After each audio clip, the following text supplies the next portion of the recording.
A really cool area of kind of like the Las Colinas, right by the studios in Irving. A really cool area right here.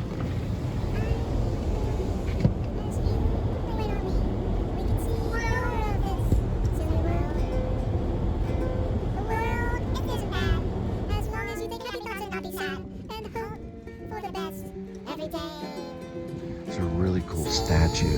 It's right over here. It's a child there. It's really cool. But it's not too far from the studios right here in Las Colinas. It's really, really cool. So here's that statue. Talking about. I'll show it to you right here. The Indian culture is very big in Las Colinas.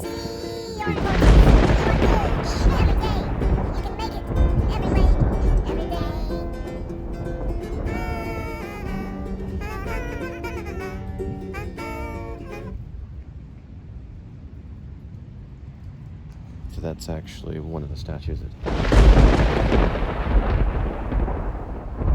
to women, probably of India, or because you can kind of see from the actual skirt there that it's got probably, yeah, I would say maybe Middle Eastern roots, and there's even detail right here.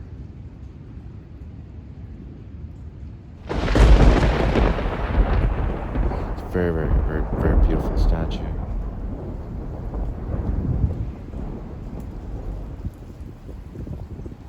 It's in by Tequila in the Las Colinas area. Tequila is a road. And I'll show you the sign here in just a minute.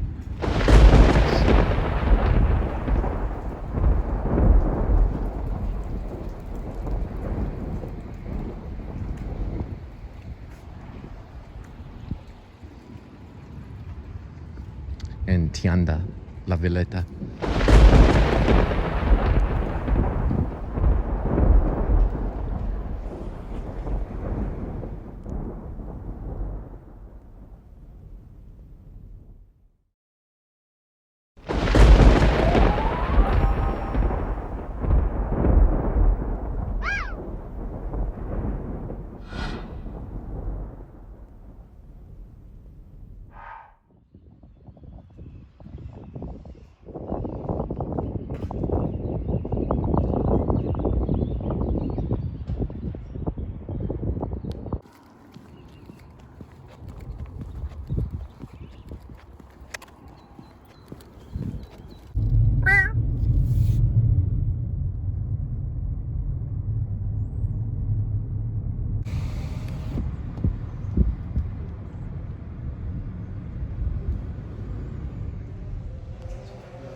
So what's interesting is I was learning about upstream color.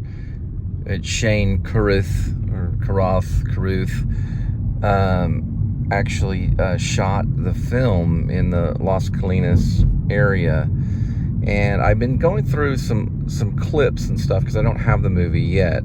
I did go out and buy Office Space, and then I did some research and found out that there was only one shot in Office Space, which was by the Galleria Mall.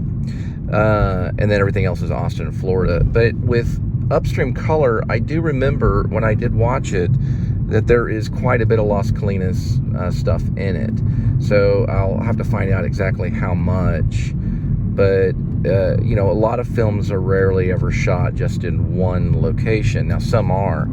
And also in the interview with Shane, there was some talk about Primer and how he said the two films are not connected at all, and that upstream color is kind of an exploration of kind of like a disconnection with language in a way of film itself. So it's, instead of exploring narrative, he was abandoning narrative. So he was losing the narrative and replacing it pretty much with movement. It's very hard to understand and even to explain. Right, kitty?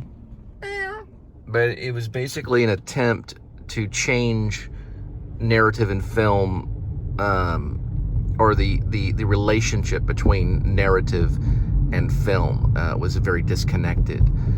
There's almost kind of like a dance kind of quality to the film.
So I'm in Roanoke, which is what was on our address when I was a little kid.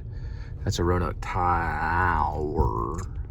That's a tower in Roanoke, a water tower. But on our address when I was a little kid, it did say Roanoke on the address.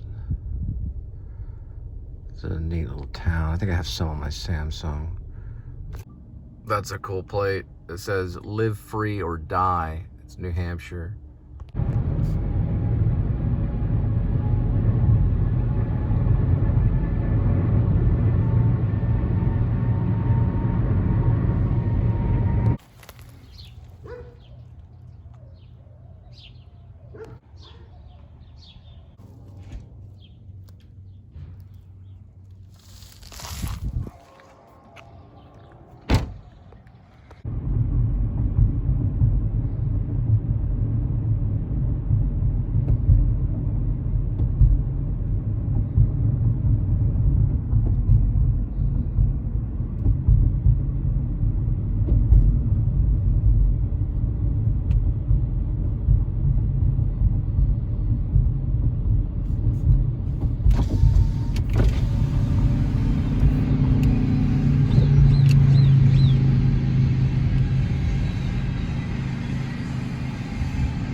You get the picture. I'm starting out.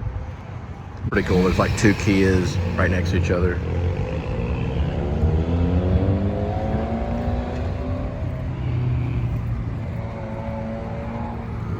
That's actually that one.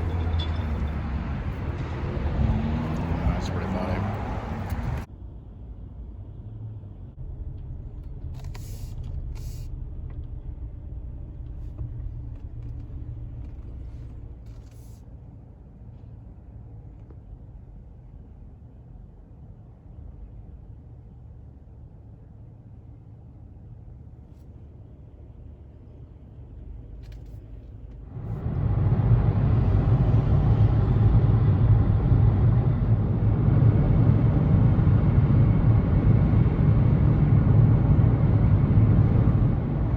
So I started off at the University of North Texas in 1997.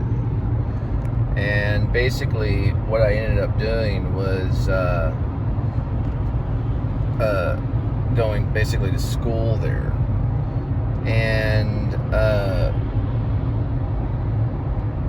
so I was part of the theater department originally with Texas Wesleyan, which is in pretty much Fort Worth, the Rosedale area. And I switched over to U.N.T. because I thought about maybe becoming a dance major, because I was into mime, pantomime, and so I knew that University of North Texas had a dance department, and I just considered, switching everything from theater to dance. And Texas Women's University actually has a pretty good dance department. And when I got there, I did continue on with theater. And, studying Shakespeare. I studied with a lady that was a disciple of Grotowski out in Poland. So she actually learned from Grotowski in Poland. And we ended up going to Czech Republic, doing some Shakespeare As You Like It. I ended up playing Duke Frederick. And when I got there, I did start taking ballet, and I started getting pretty serious about dance. And I really started liking it. I do have a hurt ankle, and it was a lot of discipline. And I talked to some of the dance teachers and stuff, and they take it really serious. It's like they take anatomy, a different type of health courses and everything to really study dance. There's a lot to it. So I realized that it was a big chunk, and I'd be there for quite a bit of time. And I thought it maybe about running off to Hollywood eventually. And when I got there, Texas Wesleyan was known as the best theater department in the area. And I had done some shows there. And when I got to U.N.T, I remember my mom and I got there. And so I did some little bit of research while I was there, just kind of asking around. I found out like Peter Weller went there from RoboCop. And so I sat down with my mom and I just said, Peter Weller went here. She's like, who's that? I was like, RoboCop. The guy who played RoboCop. He actually worked with Woody Allen too. And she said, okay, whatever, it's like, might as well continue the education. And the idea was, to pretty much probably become a teacher. And once I thought that was going to be my future, I kind of in a way ran from it a little bit, because I pictured myself as this lonely teacher. And what's funny about it all is, I'm not going to say how lonely I am, but it's interesting that I was kind of afraid of becoming just a teacher, even though I was studying all the teaching courses at the time, and of course theater too. And the theater department was just kind of like a thing. It was pretty. I guess it was pretty serious. They were I guess pretty serious about. And same with the film department, because I hung out with some filmed people. That was funny because one of the guys, his brother that I hung out with, ended up working with Bradley Cooper. So there was like a 6-degree separation, or 6-degree, whatever it is, a Bradley Cooper kind of thing. Because his name was Johnny, and his brother was named Danny. And he went here, and we learned how to iron clothing for right behind that building right there. We did a little short film for a film class where I rolled down a hill playing this crazy student. But, you know, I mean, we did a lot of different theater plays. It was kind of experimental, really based in studying Polish theater and things like that.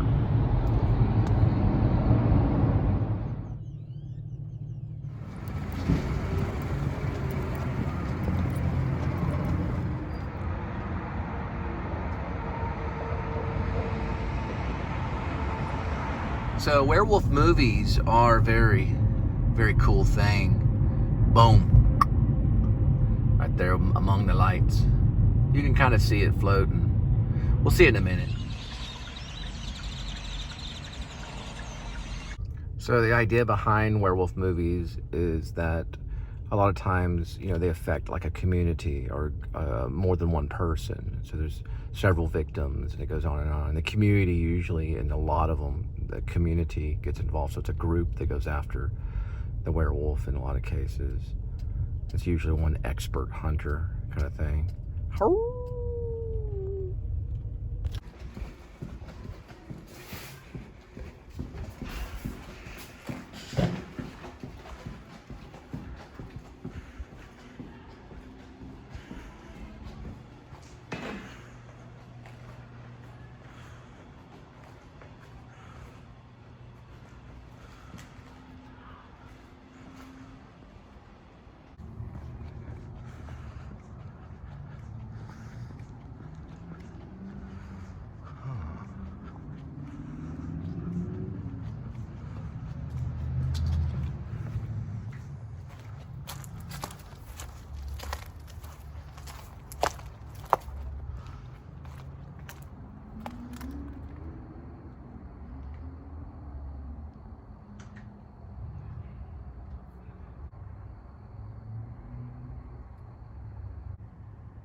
Approaching a railroad crossing.